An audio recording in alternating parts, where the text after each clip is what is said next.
Je suis un disque nouveau très bien. Et si les mots m'appellent, c'est quand même on appelle le mouvement de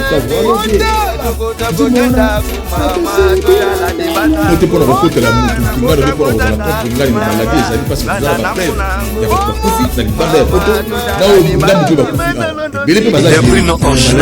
Dembanza London TV, Dembanza London TV, Dembanza Boss Bruno. Dembanza London TV. Mama bazodale. Bodala. Dembanza London TV. Mama. Chérie bazodale. Bodala. Kota kota ndaku mama todala Dembanza ngo. Dembrino original, Dembrino original, Dembrino original. Bon dimanche à vous, mesdames et messieurs, très chers téléspectateurs. Bienvenue à votre grande messe de tous les dimanches. Il est 13h passé des 15 ou 17 minutes, l'heure à laquelle nous démarrons votre émission Ziki Sabango Tranche Musica sur Canal Kin Télévision. Je suis le maréchal Laurent Fabrice Balsomi. Je vais vous tenir compagnie pendant 90 minutes d'information, 90 minutes des images, 90 minutes aussi de la star du leader que nous allons recevoir. Comme vous l'avez constaté tout au long de la semaine dans nos différentes émissions, nous vous annoncions déjà que cette émission Ziki Sabango Tranche Musique avec Laurent Fabrice Balsomi, nous allons recevoir pour vous l'artiste et musicien Manda Chante. Manda Chante Koumou Mapata qui n'est plus à présenter, il est l'invité principal de cette émission Ziki Sabango Tranche Musique.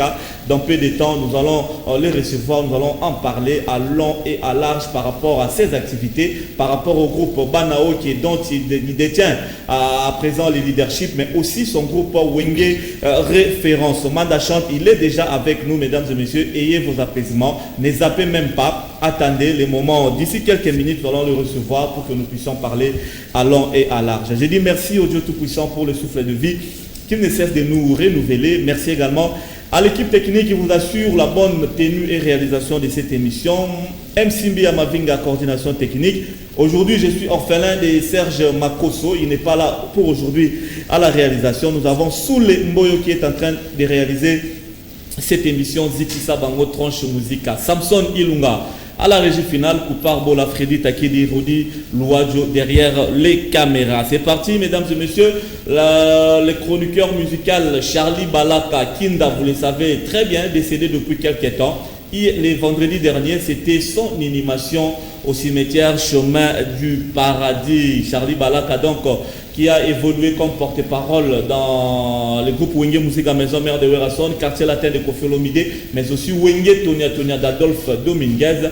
Tout s'est bien passé au niveau de la morgue de clinique Ngaliema jusqu'à ce que nous avons ramené ou bien amené le corps de Charlie Balaka au cimetière le chemin du paradis, là où il repose sur avenue Charlie Balaka pour l'éternité. Je crois que dans cette émission, nous allons, au nom de l'Union des chroniqueurs culturels du Congo, en accord avec la famille, nous allons vous citer remercier quelques noms de personnes qui ont très bien voulu contribuer, qui ont très bien voulu rendre hommage à notre confrère Charlie Balaka. L'artiste et musicien Alain Lacroix prépare son album Yambanga. Il a un album chrétien dont la sortie est prévue au mois d'octobre. Il a la sortie au mois d'octobre parce que le mois de novembre, ça sera son mois d'anniversaire.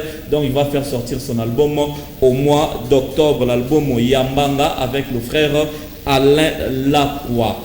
Binafile continue à fixer l'opinion, positionnement. C'est son tout prochain album qui va sortir après l'état d'urgence. Déjà, le générique de la chanson dansante qu'on appelle générique tiré est déjà dans les réseaux sociaux et quelques chaînes de télévision. On va développer cela dans cette émission Ziki Sabango Tranche Musica. Comme je vous ai annoncé, Manda Chante sera l'invité principal de notre émission dans quelques minutes. Mais avant de vous commentaire, Binomoro Bolandi, et la version moko, donc pour la plus correcte, il faut que vous ayez version mususu pour voir qu'est-ce qui se passe vraiment dans la Sokoda. Manda Chante aux années à peut ça peut point de vie parce qu'il n'y a pas de sociétaire il y a Sokoda. Merci beaucoup. Ndenge boza kotika biso te boza olanda biso Debrino original na Londres avec Dembanza London TV, président Bruno Lubika, Dadi Fagwa, Ebenezer Fagwa Bambote Belé, Anderson Somotro na Londres na Pestebino Bambote et Belé. En tout cas, beau supporter Kenal Lobakayango quand même, parce que ici, là, à part journaliste, je parle au nom de l'ICCC, l'Union des chroniqueurs culturels du Congo, dont je suis le chargé de communication et porte-parole adjoint. Donc, on a Tindami pour remercier Bandeko Basungi Bisso pour l'animation et à confrère Nabiso Charlie Balaka. Honorable Ali Tachamala, on ne cessera jamais de vous féliciter, de vous remercier pour un acte grandiose au salut pour la famille à Charlie Balaka, pour la ICCC, l'honorable Ali Tachamala. Également, Paul Bindu Moussambali. Paul Bindu Moussambali dans Pacific Palace. Il y a également un remerciement ébélé de la part. Il y a ICCC, Nastaf Mobimba, Bofi Bosangue, mon confrère, Police Sampayo, dans Simakola, Bambo Tebele, Nabosani Pete, Yawili Mouché, Nico Damboka, Patia Kiloboko, Yawili Bambo Tebele, Fondation Fali Ipupa, ainsi que Déplique Pomba Yaniance. Mesdames et messieurs, comme je vous ai annoncé, durant toute la semaine, dans la plus grande émission politique du pays, l'émission Canal Presse, Gilles Boulé, ainsi que Jacques Kalonjidi Koundé, a annoncé que dimanche, Laurent Fabrice Balsomi, le maréchal, a Koyamba Koumouman da chance. La publié dans les réseaux sociaux, Bozala qui est belé à retour dans la question, est belé à recevoir une émission à l'élo, naïbi qui bossé belé, Boza Rolanda Bisso. Voilà, merci beaucoup, Manda Chante, aux en tout cas, Tina Souk émission. Alors, avec toi, on avait battu au Banawa, mais on a préféré. Même par rapport à Covid-19. Manda Chante, artiste et musicien, je peux dire patriote. Na banze monyo surtout fa pone kolo ya fra congolais banze tout pour na mboka Manda Chante et longine zangakate. Coronavirus au peut moni une très très belle chanson aux appels na kati comme patriote et zarani ni Manda Chante. On te sollicite toujours ou comment? Et ça savoir faire il y a liboso et puis ami balé il y a discipline il y a respecter makambo etali mboka na biso parce que mboka eza mboka na biso so balobi ngambo koyemba carrément lokwa ngana yembaka il faut na se présenter na pesa yanga mais et puis ba dirigeant o basaka musana lokwa ba suzi ka seya baza ba kulutu o ba yibike bo ba manda baza ba musicien oyo ba servaka mboka so balobi prin tano ba gana sura ya mboka po na makambo etali loyembo na pesa ka place na voilà ça c'est bien mais on t'a vu rarement comme ça la nzembona pourquoi peut-être sur coronavirus bon yo moko sala la compte na yo c'est en tout cas na éviter bon wana pesa mabete ko sala yo moko nzembo wana pesa mabete mais o pe ya lingomba ya force parce que au moni lelo o websanga siko tango to yebaki franc congolais to yebaki biso tout mais ceux qui franc congolais mutu moko sala nzembo yemo ko kaka est-ce que les ana force wana o to yebaki biso nyos c'est pour cela makambo wana esenga ka boyemba ngo ensemble pour être ça et le bien à gata mboka ba monaki ah basali wiyar d'abord basali boy et ça va bien mais sinon na quoi ko sala ndenge bande ko musu basali parce que tout le monde bande ko musu basali pe bien mais dans l'ensemble wana ezaki force musu ko monaki ba moni juna na kata nzembo ba moni vena biso ba moni ba vena biso redi ba na poto na confinement ba moni ba veni boma ba moni ba monaki ba artiste quand même ça qui bien et puis moni na kata mboka ba juba Barbara Kanam ba imbisi ba ser na ba Claudia Bakissa ba imbisi ba Tatiana Cruz et c'est quand même bien que ba mona sam kuta uti poto kala te donc poto na ngota ngai akuta na makambo wana mais akangami te sam azuro a commis la décision na ya kutika libérer na Kinshasa parce que il a compris que kozana poto ezali mabete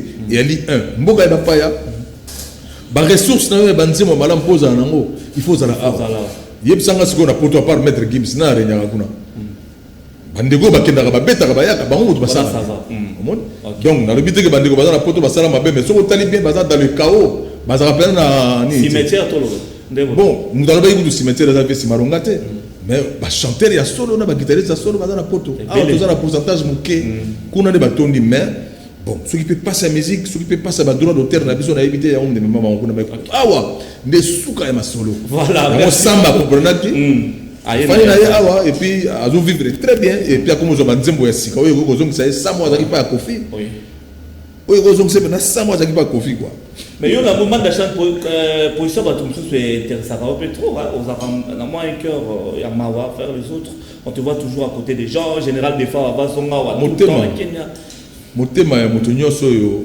azali moto nyonso azana motema en tout cas loko ba bengi moi mawa ko zanga te pour ce kozangi mawa on osala bakana hier tout aux en a passé à batute au monde a rabat bayuma au bon a rabat ba petit monde ya ko makambona moni ba catégorie ba toya ba petit au monde ba pamba ya o biso zaka na kati ya bakulu to comprendre oh yena ba âge moroté na kati ya balé ko comprendre yena ba âge moroté donc on est toujours oui ba qu'il est toujours les cas OK toujours les candidats alors pour revenir dans le coronavirus, Manda Chante, leader d'opinion quand même, il faudrait que tu places un mot sur le coronavirus. Bah chiffre ça au matakaka, mais c'est comme si sensibilisation ils ont comme makaka na niveau ba mobilisation. On a la communication dans ngamu na biso. Comme on est négligé, yango mon makamna biso za ndengwana. On est vraiment négligé. Bino ba artiste. Tous négligé balanda makamna biso ta. Or ngambo na biso oyo mboka ba papa oyo mana ba grand calais na ba lwa makiadi oyo mboka osakana on te mboka ba simaro masia omoni bon on a évité ceux qui ba tebiso na cimetière mala moko mais fallait pas comprendre que to kokipe ko sala plus to kokipe ko sala plus normalement coronavirus ezali maladie oyo ezali mais pour comprendre ngo ba besoin comprendre penate tala na kata kishasa lelo ko mona mutu zo sala ka passe zo comprendre te yango na ba corona azoya ko pesa biso moi ndambo malaria mozo comprendre mo malaria nzoka de malaria te coronavirus ezali ezoya na ko sisa kuna monoko ezoya na ko bimisa ba omona miyo na zolo na yozo maya mai omona mutu passe ozo mela ba kisi ba calmo de benga ba feralgan ba panadol ba nini omona kaka soko mela pe 4 de meli coronavirus ngona eza siko na makambo ebele mais toza na contrôle te communication ezali moke tout ça négligence à négliger ba département na biso bino boza bato négliger na moment ote boza bato ko pesa makoki ou bien ko pesa ndimbola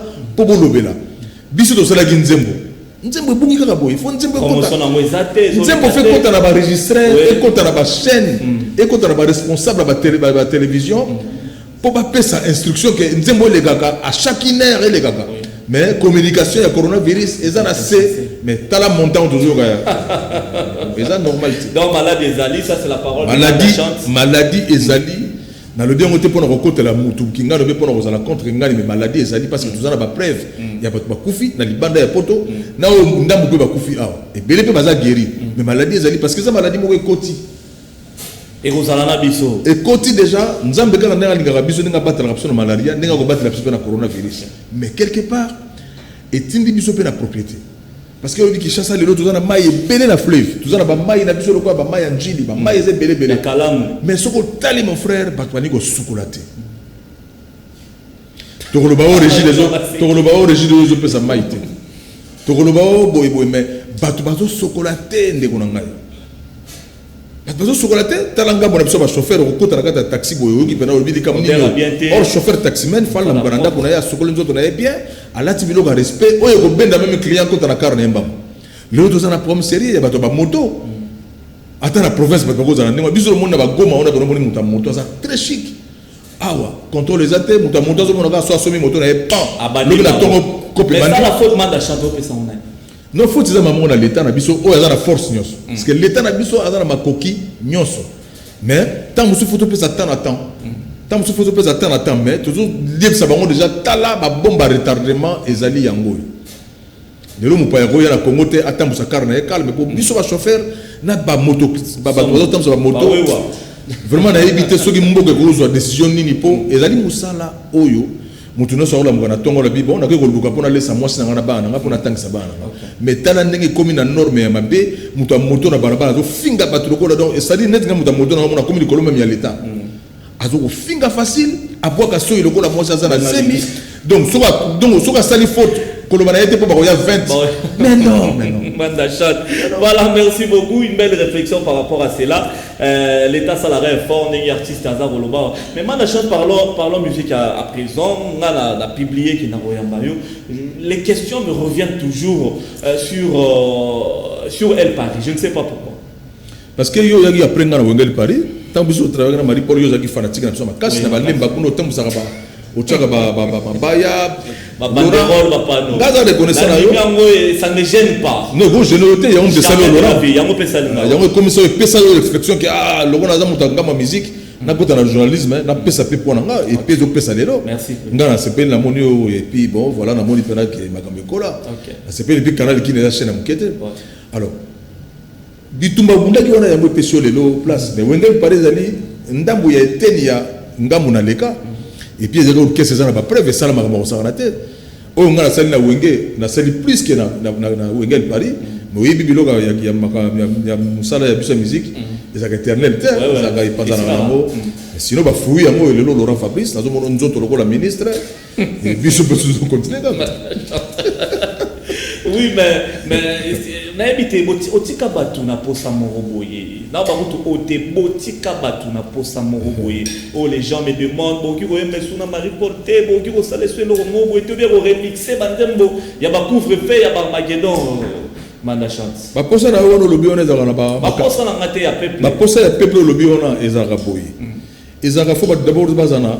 Omoni zaiko langalanga clan langalanga mugoba ko ba mugonyo so fait ya clan langalanga yali omona ba viejo sar ba sangana ba ndeko nyos ba beteli binopla biso na yebite soki ko sala na mabele kaki mingi ba ba ko banga to sangana mais wengeli paris soko lo binengona nazongisho moi sima ko kosi parce que nazo ba marché awa pa Albert Mboyo na Vodacom à l'époque Vodacom ça je sais là c'est pour la publicité mais on a concert à l'époque oui to beta ba concert ya solo ba mona ba sepela oui ba sepela makasi biloko toko sala ya ngona toko za éternalité na makambo ekomaki lelo ke ye moko Marie Paul ndaka ko orchestre bo bat muso ati ba uniforme ngana yetu kuteki wengana na uniforme para donc a commencé quand même na makambo na ye ouais ko sala et puis le toza dans le bon mutam sala nzela na ye soko yebisinga makambo ka ko bozonga na bon wenge est-ce que bazaka toujours comment non donc zaka nzela mais ko sala un jour ata sur anniversaire yali ba moni bino ensemble voilà les forces ba relation ça bien. En tout cas, on a une relation avec bien. En tout cas, on a évité ce qu'on a pilipili quelque part, mais en tout cas, Nazali na mutunyo so bien et surtout, bango na wenge na biso wana et aller sika o biso dozu le ko moi tremplé. Tremplé. Ouais, rason. Tout ça très bien na zangane ko du ko bagu. Ko bagu te bo. Ya c'est rare mais tout ça bien. Ingénieur c'est le boula ko bagu te tout ça bien to manzi ma coronavirus ça na ye. Adolphe Dominguez. Tout ça très bien. Ya ça le carrément ba problème les mutu na makolo mais na très bien.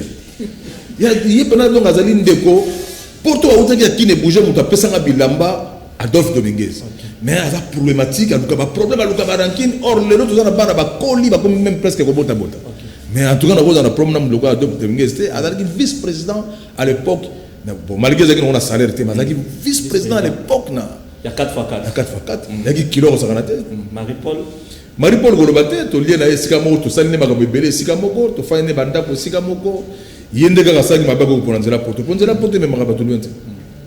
OK, merci beaucoup. J'espère que Balem peut la paix va bien, Balem Makaba. Puis c'est un ami prince ama Makaba yaki ko eleki to za na ye mais na ibi soute so azaka na Kishasa. Sinon ngana boka ba frère mboyo que na talent za na ngona musala za nango biso pe na kata wengenza mabateli mutu moko na bazumo limote. Oui. Ah kitsa moi prix tout ça on est musala magas parce que il y a zo mérité to futa e mingi ingénieur azo mérité pas futa e mingi na ba camarade na yona et puis azo mérité mingi pas na biso parce que il y a zaki muta liboso akotsa ngana lempe la studio. OK to kono ngi manzembo sida moko boy ngana na lempe la to yembe sala paga ya danger yembe ya biso donc ngana zala bango tout a fondé Didier Masela c'est notre fondateur il y a zala Léon à Bruxelles la fin na ye to za bien ezaka ba tu ba dirigeant qui groupe baye ba que soko ali bon dirigeant ou dirigeant ba tout lelo il faut zonga na source ya ko ba que souhaiter la biso on atra est-ce que na tala katata kingani voilà les forces paix à vie. OK, merci beaucoup Manda Chante. Alors je vais illustrer cette partie to tolonze madudu ni wana wendel Paris wana nzemoranga ya yo to landango mesdames et messieurs pour votre plaisir bo la voix avec Manda Chante. Est-ce que tu veux voir mutu moko tawa Striol Mampuya, le grand sénateur Nagada Lemba. Babia est un grand combattant. Michel. Donc Striol Mampuya d'abord à Congo, le grand sénateur Nagada Lemba. Pas vous allez la pêche au Bambote. Merci beaucoup. Alors Manda Chante. Oui Laurent. Wenge référence Wenge référence tout le monde là Wenge Banda Kala déjà. Donc avant même 9 ans il y a charge ma combat papa Simaro. Toi tu as droit à Wenge. Toi tu as droit à Wenge. Non, nazaki na droit oui, mais tant on a moni, na utiliser comme bango ya wenge référence. En tout cas, ndenge modèle vient dans zone na vient dans piano ba ko silika, atalenga bia ezo gêner bango. Na longo nango po ya mdezo yebisanga te et puis ba doyebi ke to beta na sokuna. Na on a longo comme ka groupe la référence. En tout cas, groupe la référence au moins 9 ans, ti to ça même je suis. Il m'a na combo ya groupe la référence. Un très bel album, je suis. Avant tout, qui est un très bel album, mais Manda chante t'accuse souvent la promotion. Nzembo kitoko basa la promotion te yango sa promotion. Naza nzembo loka Socrate wana ba bayoka ngona kishaza mbeza mate bien. Vese mana lobi nanga bi nasaki maya manda tant maye bimi yango mo mutesa la promotion nango. Eloka kitoko ba bayoka ngana mo. Et solo ya kitoko ba tunyos pasitela nango. So ça sur ma bendo mo ba kima. Je suis à dire que très bien et il est là ba bazo separa ba nzembo fanda pena bo mutu mo binga na Bukavu alo vie. Ah nzembo wana na pese bino mele ya on appelle un alo ba on a fait on peut être somme na bisi bango ngabi politique kangi makambo nyonso moyen kuta kumbima kutu ça te met sofinga nga pona nini bo nzembo za kuna danger mais si quoi ba musicien à la référence pas avec sous te ou ba musicien à référence bango na nyonso na mimaki bango parce que na bana o ke musicien ta moko atikala kiti papa Lutumba présentant ngande ko moko goudé mais que les gars abzaki so na bisote mais monaki pona robana ke en tout cas papa azaki na yo na bomoyi réintégré orchestre c'est le chef avec la guitare azaki chef d'orchestre à l'époque na Godé Mayala lelo azana biso et puis bon tous en avion nora azaka na bana oke période moko boya longwa mais tous zo epona kaka pas pisa biso structure à kilo mais sinon orchestre nga mo bimba muté beta ka musique wana ya bana oke alors Manda chante une question na poser yo na jeune âge na yo za wengeman poids ya bana oke pourquoi papa Lutumba sali les choix sur Manda chante yo yembelaye ba faire ba yembelaye ba bebele ba tebele ba yembele baza vivant pourquoi les choix de Manda chante mi tout na papa sikarna mais tant papa Simaro va ça musalo azaki pe na ba 20 et quelques ba 30 et quelques de longa dans la 49 ans c'est beaucoup bon makambo ya mboko bongo mona kama kasi manzete pour passer charge président Kabila auto diriger mboka na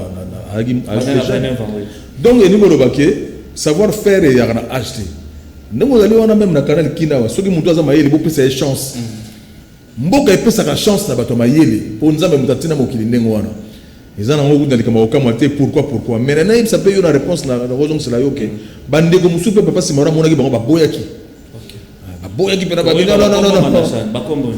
non attends comme na plateau na hôtel mais ba hôtel nga baboya po bato ba comprendre te que o manda ko ndima likambo ndengo na ndengo ngana ndima kipo na respect d'abord ya mutu munene lokola Simaro Masia na banzembo sala oyo ngana tikali ko sala te et na musique oyo ya beta oyo biso tout na kati ya Congo tozo beta soko tali ba guitare beleza ya Simaro Masia na respect on na yaki ta on a yina bine bon papa na soli na famille na moni ke na boyo ko tambola na kombo na yo dommage kaka instrument za kite instrument patika ba bazo ngo na epa ba cha yango te voilà les lots bana OK j'ai eu la chance ya Rolanda concert na yo tango ndeko na biso Evelyn Kamo Lopez akufaki to bengisa ki o beta Manda chante comment au kotisi penza ki OK jazz ki bana OK na kati na yo moko te mena groupe mobimba le jeune mais ba koti déjà l'esprit oui discipline na savoir faire yango moni miso ya Simaro Masia pa ya zalina Lilita nzamba sungaye abatela ye na famille na ye lisu na ye ki lisu mususu ba comprendre po ba balinga kite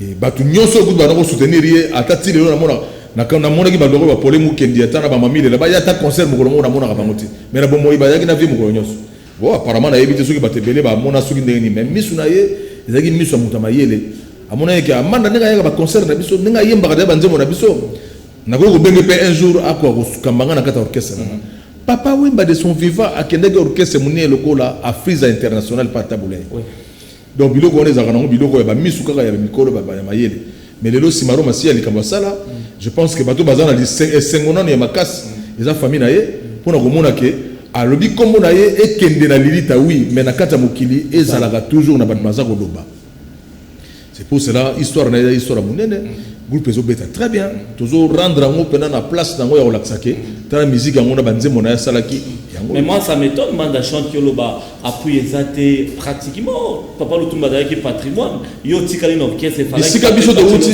biso de route na ba wenge kuna en tout cas appui ezali makasi oui mais na bato tout ya ye oyo to mona ki ye na bomoyi ba oza na ye en tout cas na mona kata mutu OK na mona kata mutu te ngape na beta koko côté parce que bangonde baroba ke biso bata Simaro Masia mais pas Simaro Masia che comme na ye faut boya relaxa ke biso za batu na ye voilà soki ba ye ou un jour so ba koya ka ba ya place eza mais entre temps tu t'en sors comment vous va concert ndingi nini makambo ezo le to betaka na courage nanga to betaka to doaka na ba instrument to beta to répéter et to mukolo nyonso to yekola ka banzembo ona na ndenge to komila na ba 200 chansons Il y a facilité. Il y a facilité. Ça c'est très bien Mandachant. Alors, bah non, quelle différence y a-t-il tant que Banzembo il y a la référence où Banzembo na kala na Banzembo oyo papa jusqu'à baemba ba madilu système ba oh linga mingi te sadali c'est les autres.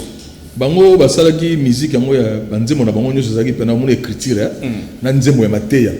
Donc on a place à le battre ndenge basala Nzembo ba bengi biso batamokili. On a même pas na place à bengi mokili zati. Po Banzembo na bango c'était yaki. So ba te libala ba te libala. So ba te mboka ba te mboka. So ba donc on a pena ba te na bango tout ezaki pena place. On a parce que papa c'est baro ayembi bogule awa. O tali peno bi Nzembo mutu azo yemba.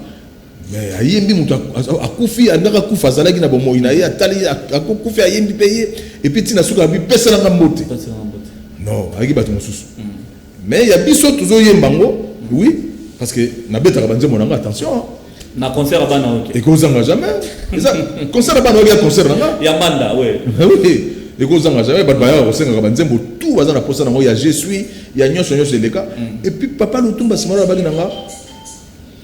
Beta kapé Banzembo ya kulutu na yo Josar parce que ezali patrimoine pe monene. OK. Côté ya wenge pe ezali patrimoine monene mais yumo kozali ja wenge. Mais moni wenge na biso kana to fandi no beta Nzembo ya souve. Moi était. O beta Nzembo ya wera moi était. Mais to beta Banzembo sko ya wenge moi ya. Moi était point. Non, mais beta on est pour bango bazar la place na beta Banzembo na bango déjà. Mon et voilà voilà, ça se passe bien. Merci beaucoup. Mais les bilans de Mandachant avec Bana OK depuis papa Lutumba tika bisoti lelo tu ça évolue bien. Ezali positif ba donc le miso bazolo ba mo koni disque ko bima depuis ba pesa yango. Mais depuis ba pesa nga ba pesa yo go mais on me ngota 2 jours.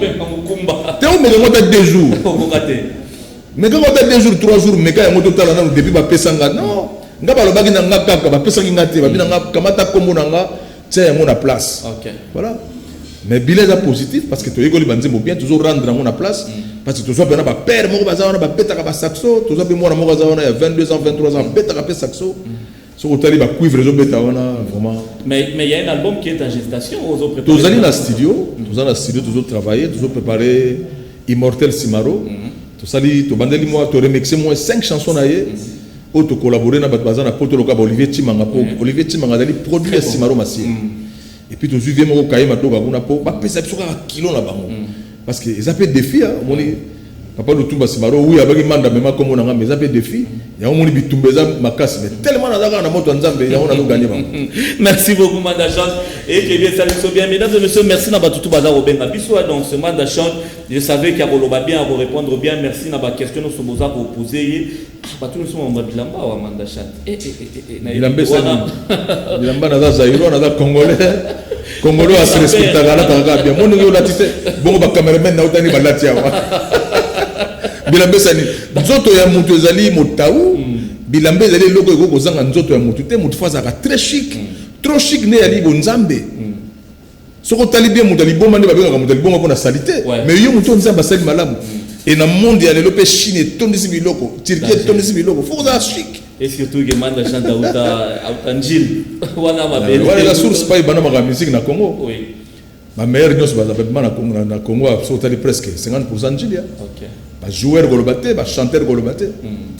OK merci beaucoup alors Mandachant kozonga na bana OK na suka mais pour l'instant oza Congolais on choloboza leader d'opinion Mabutu elekaka na mboka yo yebi yango pour analyser bien mboka na biso tozokende wa mboka za très bien histoire monene yo tosala na pays ya boye ba tosala histoire ba ici biso mokonza mboka moko pena tiki mboka lobi bon na participer passation na mokonzi mususu histoire mais tala et pas Satan za ko mema Congo tala sika Satan zo mema Congo sikoyo pona misu na ngana moni bon président Kabila sali passation après si président Tshisekedi pouvoir à diriger 37 ans IDPS sans pouvoir ya bokonzi babundaka pona mboka oyo emata mboka emata IDPS ça partir au wangana te mais IDPS mutu faut accompagner biso nyonso na kata Congo pour président Tshisekedi ali président ya ba congolais nyonso mais parti politique na ye oyo et ça la fière source na bandi pa maman Martha ali maman na biso maman Bokelo na biso parce que ngana bali na limité kuna OK oui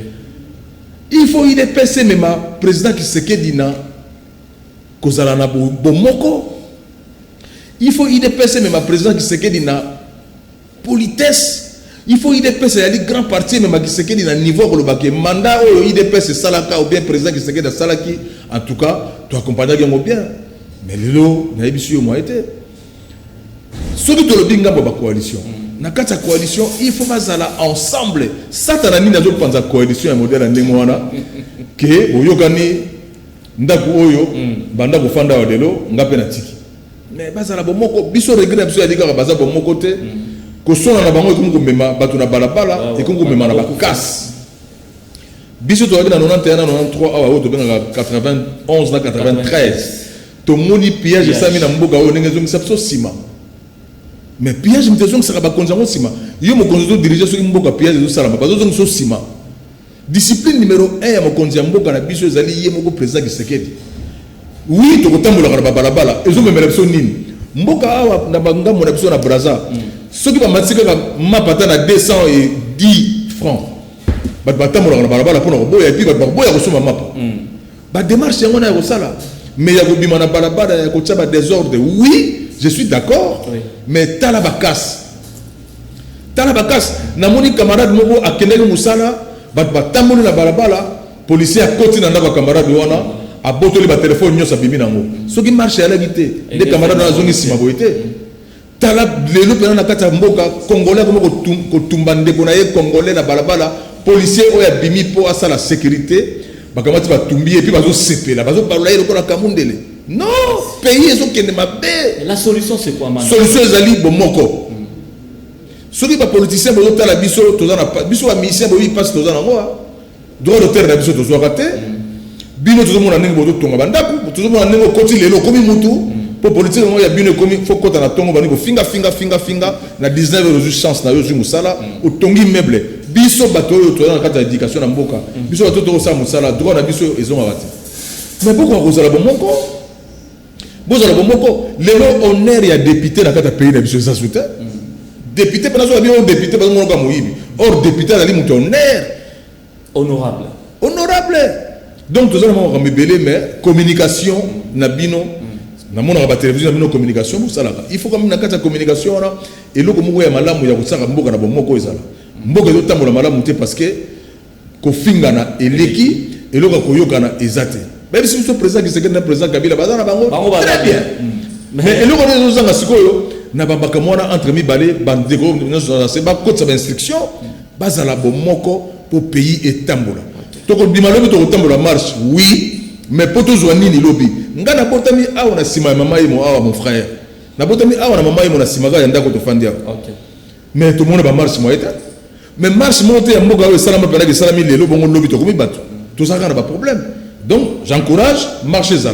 Mais marche là est comme incontrôlable parce que naïe moko policier bazo bomaye. Policier kufin de konoka ya simandako obomiye. Ndeko aveni. Ndeko aveni obomiye. Donc, et yo la saké, marche zo mabso na lilita, et yo mabso na sima. Marche zo mabso na koyiba, marche mabso na casse. Olinga ko sa politique un jour. Na ko sa politique na Congo te pour politique à Congo. Politique à Congo il faut ko finga moninga na yo. Devant balana yo fingi eti ozupe musala yo zoka ba bosen makamango donc politique en ngona ngana ko sala politique peut comme bien na mboka oyo il faut pas y ba ko sala politique ya ko yeba ko mboka musika ko fingana ou bien ko bomana na kati ya maloba na mboko lobi mamba sokoda awa momoni ba image so te ko tia yo na kanini tomoni kaya ya nyoka longo tomoni kaya papa Verkis Kamangana qu'est-ce qui ne va pas na sokoda ba pesi bino loko bo gérer ba mikolo ezo simbaka te manda chance kasi makamna zo bisawo na kata pays lokwa to ali awa sokoda eza eteni ya mboka ti yali place ba ministre ba saka ba benga droit d'auteur il faut oza ba moko président Verkis asa na connaissance ya makambo wana ya ba droit d'auteur président Jossala asa l'expérience ya makambo wana ba droit d'auteur il faut bazala ensemble pour bateau nyonso na balabala ba yoka musique na biso ba pesa biso quelque chose pour to zwaka pour mission asa na mboko na mbongo na mboka oyo ndeko nanga azate tala bandeko na biso libanda à l'étranger makamba yo sana ba pays na biso mission na mboka wa sa tonga tango eteni ya makadama azate pour mission so aller la na passe ozomona donc d'où sokodo yeli esika oyo biso to ko na tongo ngala zo bango boye ke na tongo mo we sokodo benga manda ko za droit na yo 5 millions mais tout ça le wana entrer njini na biso wana kuna nzele zate nako bongisa même nzela biso na chata mo 1 million pa na sali mo quelques kilomètres na bongisa nzela mboka ezali kaka te o président ya mboko pe gouvernement de sali saka biso bato ko sali mais batala biso parce que mi sempre ba géraka ye mboka no se géraka musique mboka no se géraka culture hein donc ba gérer biso sokoda bazala ini ngana zana droit ko zana côté nyoka longo te côté ya verkiste nyoka longo azala mukolo azala expérience belé président Josaro to bengaka azala expérience belé et na mayele azala mo na mayele président verkiste azala mo bazala ensemble ba me biso tala to zo mo na joint na bosité to zu ya moté mo to so maka soso na bombo to zu pa moté OK merci beaucoup merci so bazabo moko Laurent Fabrice nanga so bazabo moko ba ko mona ndenge nini misa ko tomba na mboka oyo pe banzembo ba bêtise aussi là misa ko zonga na personnalité tout ça sur la personnalité. OK merci beaucoup Manda Chante. Mesdames et messieurs, l'artiste parle avec son cœur. Tout cas pratiquement dans 13 ou 15 minutes pour toute cette émission na biso. Merci na Malanda Business de la part de Freddy Takidi moi na ba côté kuna moi na Chang Irène Iolo famille Takidi na intendance Papi Jeki na route Mokali et vient na Roger Malos na salon na lemba bakolo lemba vient Roger Malos Bambote Beye na pression avec Eric Mukweso Masolo. Une fois de plus, de très très bonnes choses au bon dimanche à son excellence, mais c'est le vice-gouverneur de la ville de Kinshasa, Mbungu Neron, Fumu Yabanga Moyo, Bambote Sigozali, vice-gouverneur de la biso à Kinshasa, grand prêtre Mbungu Neron. Une fois de plus, de remerciements à l'honorable Alita Chamala. Honorable Alita Chamala, de très très bonnes choses à vous. Paul Bindu Moussambali, Topese Bambote Belé, Pona Bobsek, à Charlie Balaka, Bofi Bosangue, Police Sampayo, dans Simakola, Bambote Nabineska Bozali, Yawili Moucheni, Fondation Fali Poupa, ainsi que Déplique Pomba Nuance. Qu'est-ce qu'Abouanga Francine Gongo Bambote, Pichu Kabouanga Bambote, Mireille le côté Bambote également, et Sika Bozali. Manda Chante, tu commis presque na souka, mais on a quand même un peu sa point de vue par rapport, il y a monté, il y a jeune artiste, Lelo. Oui, ils ont gagné bien, sauf que va contrôler le texte. Texte, chanteur, il y a bien, ou guitariste, il y a bien, texte. Nous avons différé parce qu'on est quand même dans le cadre du ministère de l'Éducation. Tu es dit que texte, ça va bien, comportement, ça va bien, quand il y a un bandage avant, il y a des petits Bercy. Les athées, il y a Bercy, c'est que les gens qui pouvoir à Simaro. Donc, nous avons dit Milengela est fan de la malamu, des fans de la pour qu'il est au leka.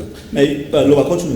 Baye bako fan na ba kulutu, baye bako salanzemo malamu et baye bako se réserver. Baza na réserve te misa ko za na nganda ndingo na te, misa ko ta nganda ndingo na te. Baza mingi na nganda ba mela masanga pe mingi, c'est ça juste. C'est ça bien té. Mais sinon dans l'ensemble mokili biso beto kutaki bato, bango ba kutiti. Donc ils ont mata. Mais respect n'a pas ça pour un jeune artiste. Non, problème de temps, na bina filé na zakana ye, na ba vibrator ko lobate. Vraiment na zakana bango, vibrator bina filé. Ba sero musuna mona moko yo papa ya de karma pa. Katana Cruz, mo yembi danger na zana bango bien ba kisa ko lobate. Ça c'est très bien. Et pour yo respecter ba tu peux yango ba respecter ka yo pour misusu ba polémique na ba micro. Respect fait ba na pas na yo moko na. Oui. Et ça bon donc on l'entend pas la musique na bango yo kango. Mais toujours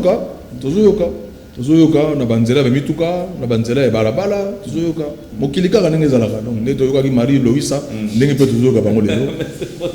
Manda Chante, alors dans les tout prochains jours Manda Chante va préparer les bisonini. Bon avant na koma kuna na singi na moto comme da suka na sengi merci na bino ne bo pensaki pour nanga et puis bo lobaki na batuke na koleka dit en so ba batali biso leo na mboka quand même ils a un de plus pour nanga et na sengi merci na canal kinna ba cameraman na mona bango trop chic. Et puis na dédicacé ba camarade nanga nyonso baza na pemene na ngai pona ko tombola pona ngai na charge na zana ngoya ba musique ba kulutu en tout cas Georges Batwa et le mot na société na ba Jebel multiservice na pesi ba Fabrice Lobe mutu na Fabrice Lobe pa yazali Patrice Mubia mo sala nkolo na pesi na mona ka pesa mchinto ya kuna na biso na Jebel et na pesi Gaga Muntseki Gaston Gaga monsieur Asendwe na Junior Mweshi et na pesi ba petit na biso ba Yannick ba Gubia ba Mbote Belé et ba ndeko nyonso ba landi biso na moni pe ba kombo belé otanga ba komo ka biso otanga yango wana na pesi ba Mbote honorable Jano Binano azaka mutu malamu et na sengi na merci na ngo penser ko nanga mais sinon biso dans la studio toujours préparé 9 chansons il y a disque Immortel Simaro na 4 titres naimbi Alita Chamala muto bien asuna artiste naimbi Georges Batonga mwana Georges Batwa naimbi Laurent Sokoko et puis naimbi nzembo moko kuna pona kaka makambo etali pa de wuti na Congo na pa eto komi wana beza écriture na muto moko komi kuna Jojo Lina azo koma banzembo mai José Nzita asali nzembo pona mboka mabete ezo sala pe bien nzembo ya José Nzita pa yazali na pese bambote et là on a sepelé la bango ko bango balobaki na maloba ya nzambe oyo loba ba ya nzambe te ke bango nyonso ezo respecter na mokili ya ka foto kumisa nzambe to kumisa makamusu te metango na moni bazo sala ndenge wana ya koyembela pe mboka na bango elingo lobaki ba comprendre ke liloba nzambe eli loba ya kokabola yango te soko moyo lo mo pona kotombola mboka na yo yebela mboka na yo José Nzita bravo oyemeli mboka na yo nzamba bakisi lo suma pamboli. Donc il y a l'exemple à suivre dans bande de ça basala nzambe o ba yena mboka ya kokabula ga nzambe ngolo inspiré ngai tango tangi comme je dis ta frère en Christ misa chrétien lelo pratiquement baza sali makasi ya tomoni ba vidéo tomoni ba sextape man nzamba ko frapper ba kaboli mboka nzamba ko frapper bango nzamba azana kanda osakana te na kombo na ba kaboli mboka soki yo zali mosala nzambe bozali bato kokabula beaucoup kabona te basala nzambe il faut bazala ini ba problème dozala ngo ya mboka lelo ya bakuluna ya ba problème ya makambo ebele osimba te soki baza ensemble oyebi ndenge tozana manque ya likambo ya munene ezosala malelo po prière ezaka soupe na soupe dans l'ensemble et diminuer biso mabe bakonza mboka nazolela bino bozongisa ba prière mbangu prière nde esalisi biso mpona coronavirus soki losambo te nde tosili na mboka oyo bazongisa ba prière mbangu et puis basala nzambe oyo bazali na au-delà ya makasi ya ba décision basangisa basala nzambe nzambe azali mutu oyo basakanaka na ete soki mokonza mboka moko apesi mosala nzambe mbongo encourager pe mosala nzambe azali mutu ya nzambe fo azala bien ya masumu te bazala ini po mboka oyo eza mboka nzambe alingaka koleka bapays tout. Ok, merci beaucoup Banda Chant ozoloba très bien ça la biso na opeso iloba suka po yebisa biso toza na état d'urgence mais tant marbe ofungama to retrouver bana oyo kena Banda Chant wapi. Merci Toto Olangi Josi Dembo la suprême de la part des Rodi et puis président Yoa Kongolo staff Igwe staff Lewiski avec Kupa Bola Gabi Tambatamba à Dubaï. Tozo créer moi rubrique moko boye les news de Dubaï Gabi Tambatamba mutala na GA5 abo zela biso ba musicien à Dubaï to banda Rolexa bango na ziki sa bango tranche musica Gabi Tambatamba depuis Dubaï na pesio bambote belé Anderson Somotro également à Londres de Brino original de Mbanda London TV présente aussi ici.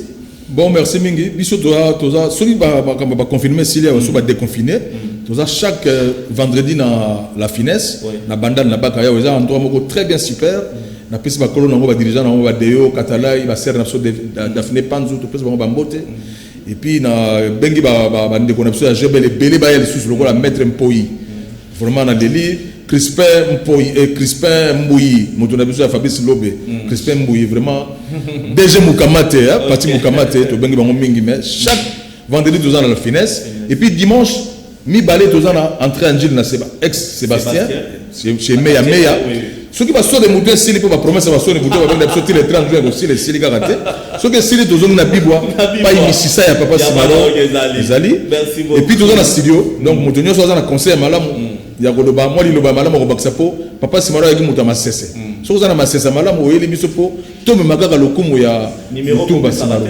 numéro moutonio za na posa nango Laurent Fabrice Azali a opesa binongo gentiment. Merci beaucoup et voilà on ça même ndeko Zulu Mbote Gilles Boulembi po ba lobi Zulu Boulembi Azali muto azobundela payo makasi na sepela na bango na équipe na bango mutu ya Jacques Kalonji bazali belé même na Roger wana ya mutu boy bazali belé basala pera musala bango très bien et nazo encourager bango mais ba même pays na division T ba même pays na neutralité ba même pays pour pays ya pays qui to ba même na neutralité nzamba kotika biso te na pays. Merci Banda Chant ndeko no fait tonton la pression beauté tonton la iba mbote belé shula ipe ba mbote belé makambo na biso anniversaire to kana ki wana obi ke tito sele biso invité bazo déclarer na invité parce que me invité sénateur mais vraiment donc shula vraiment shula da pesi ba mbote belé to na mo le anniversaire lobi na sala ki moté mais vraiment shula mutuna ngai ba mbote belé o suma biso ka tena des annoncés Samson pardon sous les assuc s'attend en moins 1 minute à chant. Mesdames et messieurs, nous avons fini avec le président Banda Chant. C'était une très très belle émission na Sir Bosepeli. Merci na DG José Adolphe Voto, merci na Soulé qui nous a réalisé à l'absence de Serge Makoso, Coupa, Freddy Rodi, merci Samson, merci Guy Poutou également, merci MC Mbia Mavina, merci. La rediffusion ce demain à 13h45. On va se retrouver le dimanche prochain. Samson, 1 minute pour le président Mandachaka Sarabso. Nabomwana nangana mona makambo o. Kokende kelasi na kata nzala mama. Nazongana ndako loboko na litama o. Simisi na nzela ya kelasi kutwa konzuluka. Lipapa visible somo trop coupé bibambala. Mokili mbanga tabanzoka thermomètre. Ngai Socrate o modelo ferme ya lulwa bourré. Na kotambola ba masaranga mbinza. Charlier Lubadika ni bloka pa ya père double pas besoin na mbinza pigeon na pesi bino bambote mingi. Tous ensemble canal Kin merci mingi na émission, je pense que tous ici. Tous ici. Merci président. À la prochaine. Des prix non original.